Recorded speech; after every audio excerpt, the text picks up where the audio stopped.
নমস্কার বন্ধুরা, সবাই কেমন আছেন? আজকে আমি মাংসের চপ বানাবো। মাংসের চপের জন্য কি কি নিয়েছি আপনাদেরকে কিন্তু আমি দেখিয়ে দিচ্ছি। এরপরে যেটা ভাজা মশলা চপের জন্য দরকার সেটা হচ্ছে গোটা জিরে আর গোটা শুকনো লঙ্কা, বড় এলাচ, ছোটো এলাচ আর দুটো ধনে। দেখুন এবার কিন্তু আমি ভাজা মশলাটা ভাজা হয়ে গেছে। এবারে কিন্তু আমি পেঁয়াজটা ভেজে নিচ্ছি। পেঁয়াজটা আমি হালকা করেই ভাজবো। তারপরে যে আদা আর রসুন আর কাঁচা লঙ্কা যেটা আমার ছোটো ছোটো করে কুচি রেখেছিলাম, এটা কিন্তু আমি হালকা করেই ভাজবো, বেশি করে ভাজবো না। এবার কিন্তু আমি মাংসের পিসটা মধ্যে দিয়ে দেবো। দেখুন মাংসের পিসটা কিন্তু আমি ভালো করে ভেজে নেব। তারপরে আমি যেটা দেবো আলু যেটা আমি পিস করে রেখেছিলাম।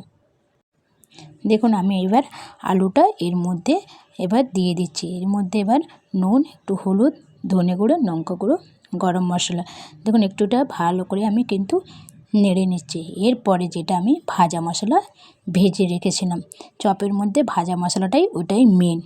দেখুন এটা কিন্তু আমি ভালো করে পুরটা হয়ে গেছে। এরপরে আমি বেসনটা জল আর নুন দিয়ে ভালো করে ফেটে নেব।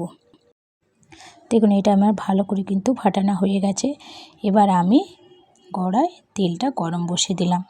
বন্ধুরা আপনারা লাইক আর কমেন্ট করবেন।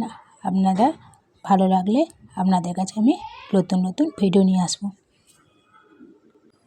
দেখুন চপে যেমন গোল গোল করে আমি হাতে করে একটু বেশ চেপচে নিচ্ছি। তারপরে আমি যে বাটারটা করেছিলাম সেই বাটারতে এক এক করে আমি ভেজে নিচ্ছি। আপনারা এরকম মাংসের চপ বানিয়ে খাবেন, খুব কিন্তু ভালোই লাগবে। দেখুন আমার এক এক করে কিন্তু খুব সুন্দর কিন্তু ভাজা হয়ে যাচ্ছে। দেখুন এটা কিন্তু খুব সুন্দর হয়ে ভাজা হয়ে যাচ্ছে, কিন্তু মাংস আছে এটা ভালো করেই ভেজে নিতে হবে। দেখুন আমি ওপিট করে ভেজে নিয়েছি।